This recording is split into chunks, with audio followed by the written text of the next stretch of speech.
What's up, boys? This is Ruben here at DBAD, Dem Boys All Day, just checking in on you guys, see how you're doing. It's Saturday. Uh, nice outside, about 100. Bad, but yeah, man, beautiful day. Just thought I'd say hello, see what's up. Can't wait for football to start, man. I think it's like what 10 days. Man, somebody let me know the start date. But I was trying to watch a show, The Receivers, on Netflix. It's just not the same, man, when they don't have a cowboy in there. I wanted to see CD Lamb or Jake Ferguson or somebody, but it was all right. I didn't even make it through the first episode. Thought I'd come do this instead. But how's everybody doing? We're trying to think if there's anything going on besides that goofy dance that Dak was doing. I don't know what this. It looked like a white guy trying to dance or something, so that was kind of weird. But but yeah, still no signings, still nothing. Just let me close this blind right here and see if this kind of helps. This one makes me look ugly, if possible. Let me just get this out. All right, a little better. But what do you guys think, man?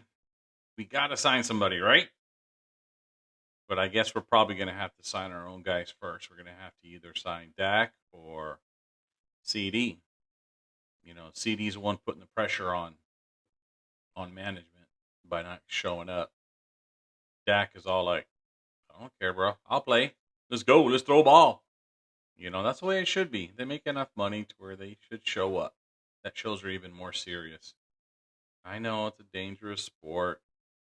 I know you're putting your body on the line, but so are construction workers. So are guys. I was watching the deadliest catch, King Crab. You know, that's even more dangerous, but they got to work. So come on, guys. Let's get this done. Especially these agents. Like, damn. They should say each day that you don't get a deal done that it's 1% out of your cut. Crazy, dude. But yeah, if they can get Dak or CD done, then they'll give them the money to sign a free agent. Who's sitting out there? Who's a D tackle? Who's a wide receiver?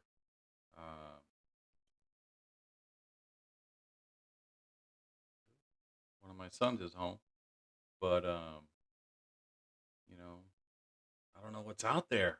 It's so dead. You don't hear anything, But I think if they can get a D tackle, because that's the one that's like, man, if anybody gets hurt, dude, we're screwed.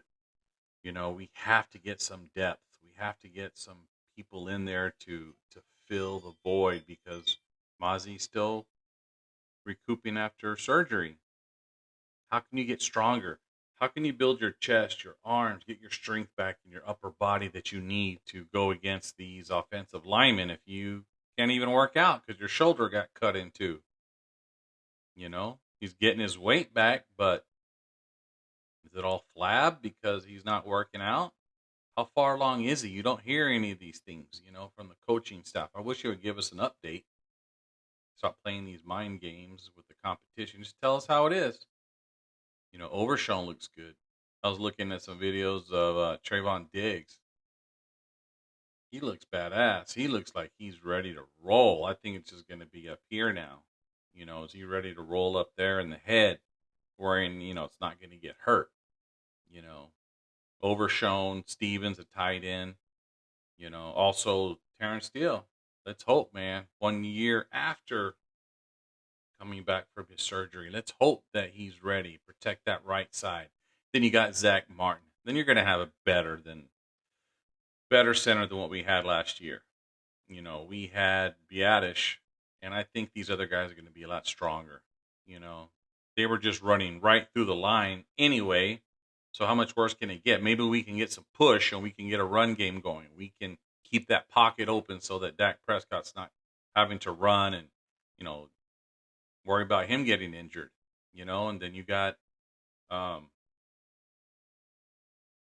Smith at guard and then Guyton at tackle. He better be able to beat Chaz Green, because if not, that's a bust.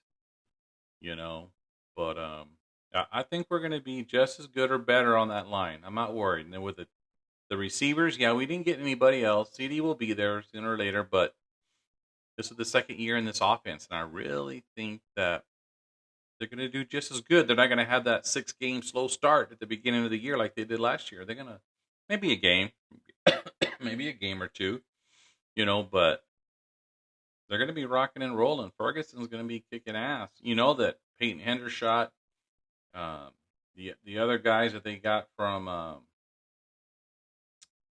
the undrafted guy, what's his name, Step Ford or Stepson, I don't know, something like that.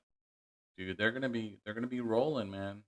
I'm just worried about, can that defense be strong on that defensive front. I think our linebackers are going to be better this year. Marquise Bell's going back to the back where he belongs, and they brought in Kendricks, and then they have Damone Clark, and then they brought in Luafau. True linebackers that know how to read and react. We just need those defensive linemen to be available to block those offensive linemen and hold them so they don't get to the second level and take on the linebackers, and then that's when they can run. So we're going to have a great cornerback group. We're going to have a great safety group. It was a boring offseason, but I don't see us worse. I don't see other teams like the Commanders, the Giants, even Philly. I didn't see them do enough to separate themselves or actually bring us closer together competition-wise. Maybe they did some moves. They got, like the Saquon Barkley, a couple other guys for the Eagles, but I don't think they did enough. We beat them pretty handily last year. And in the one game that we lost to them, it was pretty close, but I didn't see them do much. We pretty much shut down Saquon Barkley. We have speed too. I'll put our guys up against Barkley. He hasn't had a kick-ass game against us where he's destroyed us. Maybe other ones he has, but not against the Cowboys. So, the Commanders, I'm not too worried about them. They might have made a couple of improvements because they took some of our guys, not because they did something on their own. But the guys they took aren't dominant guys that are going to be a difference maker in the game. They're just rotation pieces.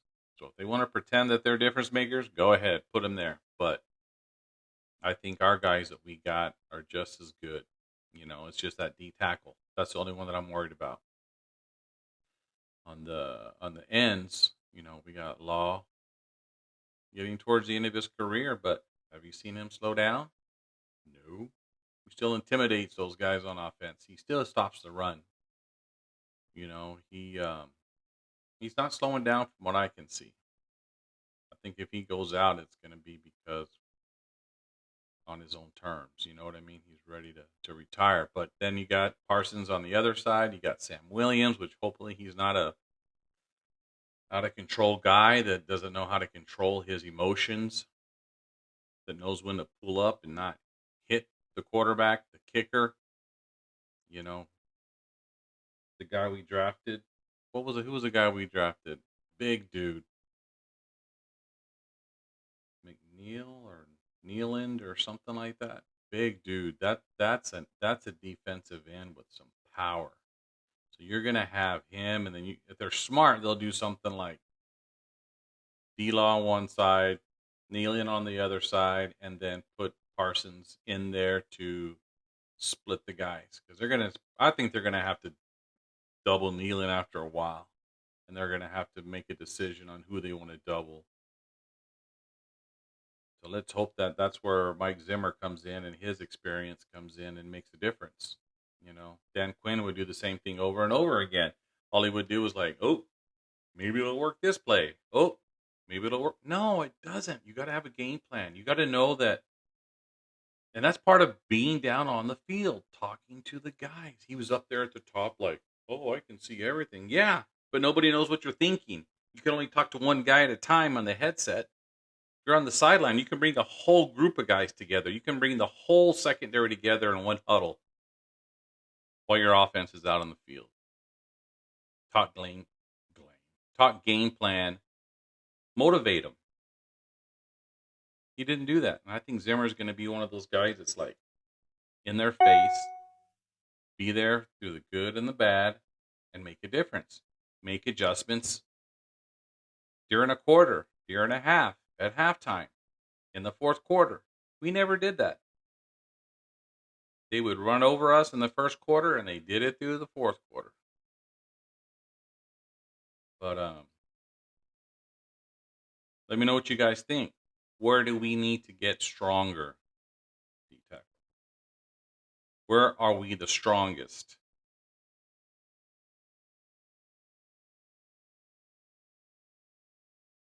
Corner, safety, linebacker, and defensive end.